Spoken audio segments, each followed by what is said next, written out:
जरा विचार करिएगा।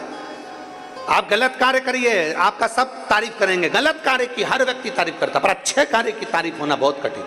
भगवान का पथ बड़ा कठिन पथ है। मीराबाई भगवान के पथ पर चली, जहर का प्याला मिला, शेर के सामने छोड़ दिया, नाक का पिटारा मिला, मीराबाई ने अपना पथ नहीं छोड़ा। अब शब्द कहे मीराबाई को ताने पर ताने दिए गए। और गुरु भी कौन मिला मीराबाई को? गुरु कौन मिला मीराबाई को? चमड़े का जूता बनाने वाले चर्मकार श्री रविदास जी, संत शिरोमणि श्री रविदास जी। और मीरा संकोच नहीं करती थी। मीराबाई से कहा, तूने गुरु क्या बनाया? गुरु क्या बनाया तूने? मीरा, तूने संत रविदास जी को गुरु बना लिया? अरे मीराबाई कहती है कि आज मुझे गर्व है कि संत रविदास जी को मैंने गुरु बनाया है, क्योंकि वो साधारण गुरु नहीं है, वो चमड़े धोने के बर्तन में से भी गंगा को प्रकट कर लेता है, तो वो साधारण नहीं हो सकता।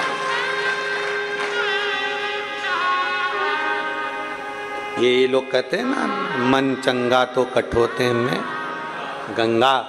ये कहां से चालू हुआ? संत रविदास जी से।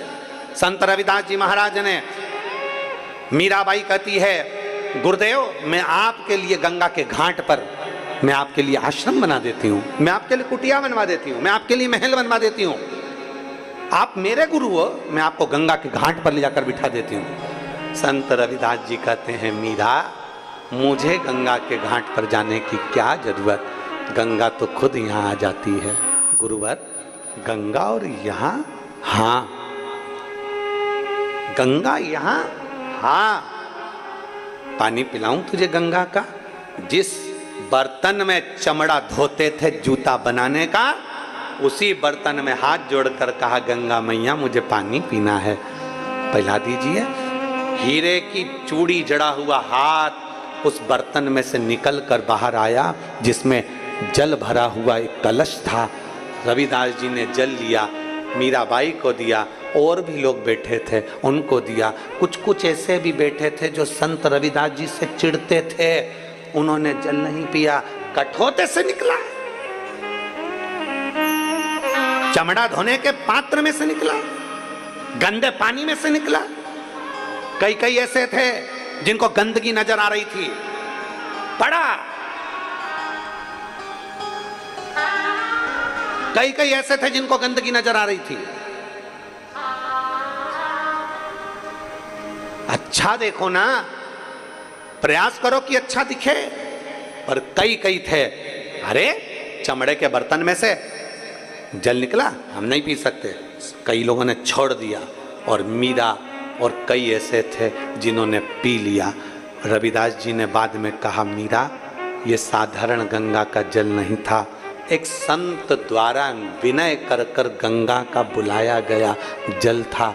इसलिए मीरा, मेरा वचन है, तुझे कोई दुनिया में मिले चाहे ना मिले, पर जब तेरा शरीर छूटेगा तो तेरी बॉडी, तेरा शरीर मिलने वाला नहीं है। तू द्वारिकाधीश में समा जाएगी और द्वारिकाधीश तुझ में समा जाएगी।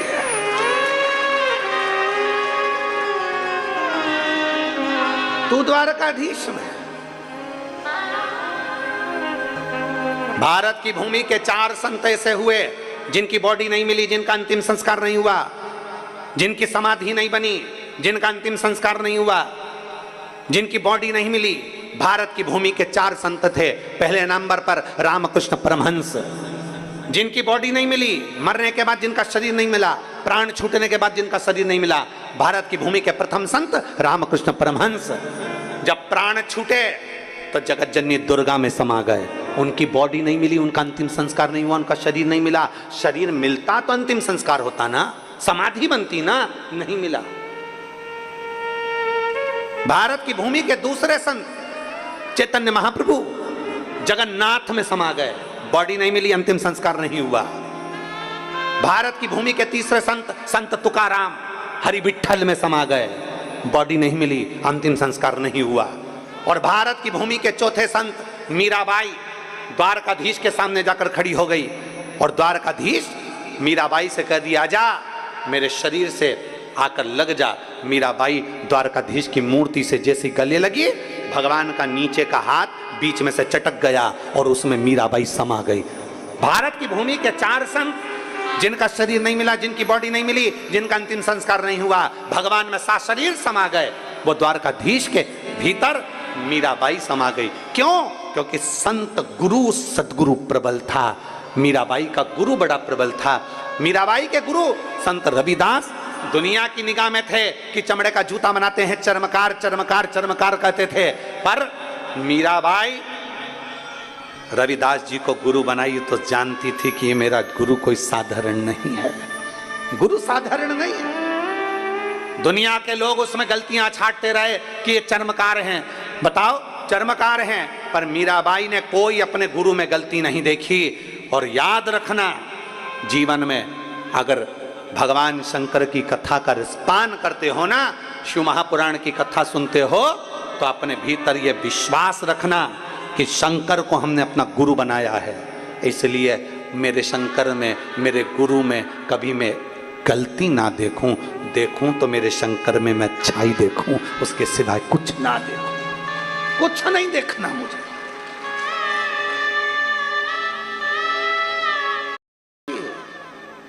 मुझे एक बड़ो अभिमान के गुरु मेरा समर्थ है।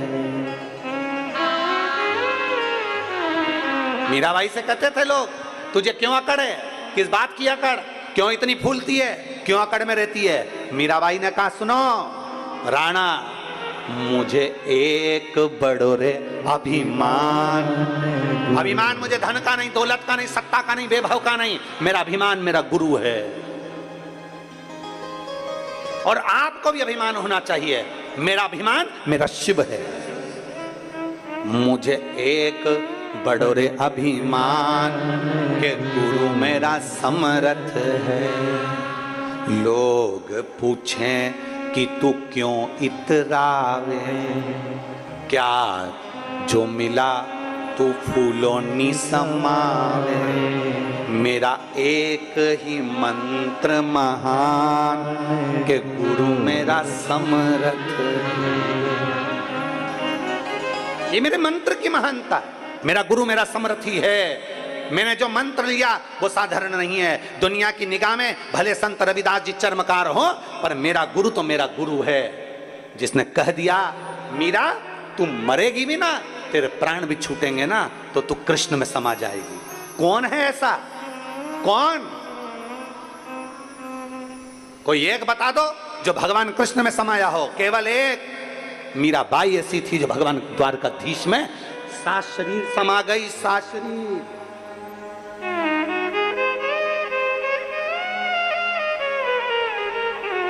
उसका विश्वास दृढ़ था, उसका भरोसा दृढ़ था। हम विश्वास कहाँ करते हैं?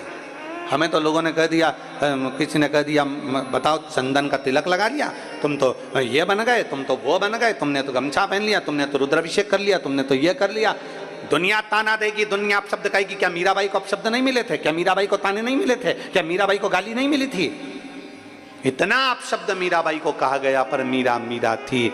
उसकी चित्त वृत्ति अपने भगवान के चरणों में, गिरधर गोपाल के चरणों में और अपने गुरु के चरणों में लगी रही।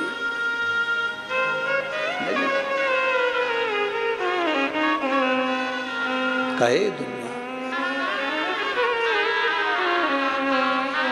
और उसके भीतर जो भक्ति थी वो भक्ति प्रकट हो। कहे दुनिया, कौन छोड़ेगा कहने से? बेटी की शादी पढ़ाई के चक्कर में 20 साल तक, 25 साल तक बेटी की शादी नहीं हुई। कितने साल नहीं हुई? जम के बोलो जरा। 25 साल तक क्यों नहीं हुई? क्या पूरे गांव में डोंगडी पीट कर बोले कि मेरी बेटी एग्जाम दे रही है, मेरी बेटी अच्छी कंपनी की तैयारी कर रही है, इसलिए मैं उसकी शादी नहीं कर रही हूं? बेटी अपनी है। अपनी बेटी अगर पढ़ाई कर रही है, 25 वर्ष तक शादी नहीं हुई, तुम्हारे घर के लोगों का पेट बाद में दुखेगा, पर दुनिया वालों का पेट दुखना चालू हो जाएगा। अपने ही रिश्तेदार, अपने ही संबंधी एक ही बात कहेंगे, अभी तक बेटी है, अभी तक शादी नहीं करी, अभी तक अब तुमसे कहने जाए कि नौकरी की तैयारी कर रही है, एग्जाम दे रही है, अभी पढ़ लेने तो अच्छी पढ़ेगी, बाकी की तो पूरी जिंदगी उसको घर ही संभालना है, पर पढ़ रही है, विद्या अध्ययन कर रही है।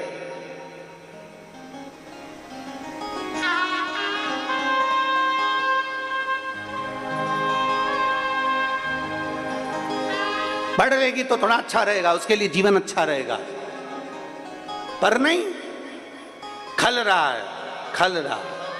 और दूसरों को बाद में खलता है, पहले अपनों को खलता है, पहले अपनों को कर देना चाहिए। उधर से बुआ जी फोन लगा रही, उधर से फूफा जी लगा रहे, उधर से मामा जी लगा रहे, उधर से काका जी लगा रहे, उधर से काकी जी लगा रहे, उधर से ताई जी लगाए, उधर से ताऊ जी लगाए, उधर से रिश्तेदार, उस तरह से नातेदार, सब पूछ रहे कब करोगे, देखो अब देखना चालू करो, अब हो गया, ठीक है 25 साल तक, अब पढ़ लेगी, पढ़ेगी जब तक, तुम तो देखो, तुम तो देखो, तुम तो देखो।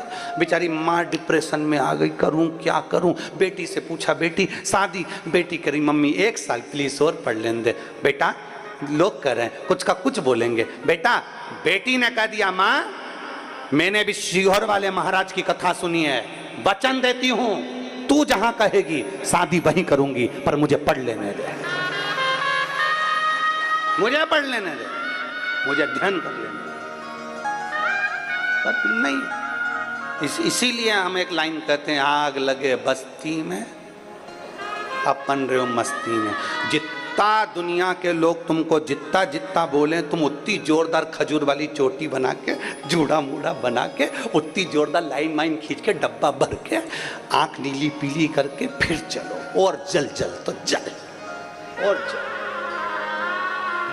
मैं तो चली वृंदावन राणा, मेरे तो भाग जगे और तेरे महलों में आग लगे। अपने कौन सा फर्क पड़ता, अपनी मस्ती में जियो, अपने आनंद में जियो।